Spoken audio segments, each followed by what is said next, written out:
Hey everybody, today I'll look at some mistakes we've seen in the restaurant industry when it comes to Ethernet cable and Ethernet cable management. Maintaining this sort of hardware is important in dynamic environments such as kitchens and front of house, so hopefully this video teaches any restaurant owner what not to do in their IT infrastructure.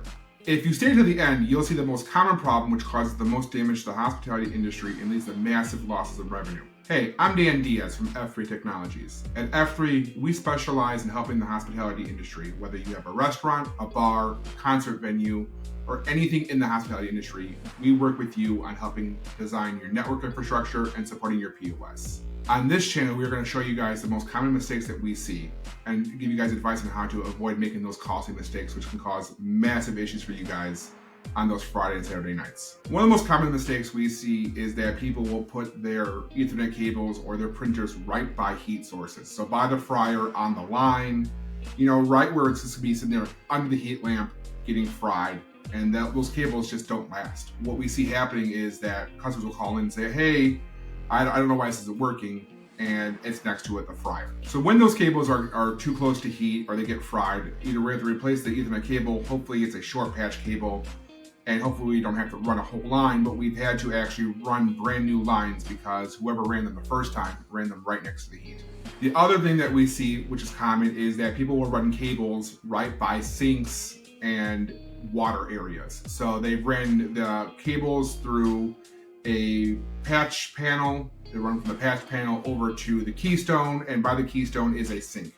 Well, when those get damaged, they can fry the switches, they can fry the networking equipment. It's just a pain in the butt to have to deal with because now you have to run brand new cables to a different spot because of the water. The other thing that we see is that people will just run cables and they'll be hanging from the ceiling, they'll be out in the open, and people just keep adding lines over and over and over again. So you have a whole mess of cables and it's right there in the top of the restaurant and you can see everything.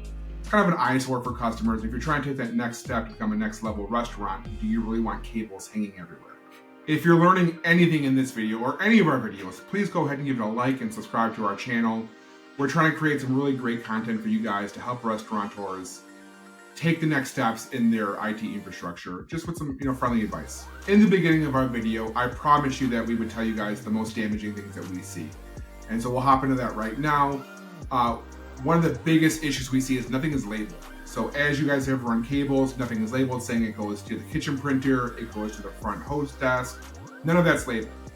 And that also leads into the biggest issue we see, which is a tangled up rat's nest, is what we call it. It's just cables upon cables, and nothing's labeled. You don't know where switches go. You don't know where anything is. And people may not realize why that's a big deal. Well, if you have an issue on a Friday night and you're trying to find cables, you unplug the wrong cable, now a terminal's down. Maybe the Wi-Fi is down. And these things cost to losses of revenue that could probably easily be tens of thousands of dollars in a night, depending on how busy you are. And that is the biggest mistake that we see, is that nothing is labeled and a rat's nest. Thank you everyone for watching. I hope this was able to give you guys some more insight on how to make your restaurant's infrastructure better and to avoid costly mistakes. If you want to reach out to us, it's info@f3tech.io. And remember that at F3 Technologies, we get it done.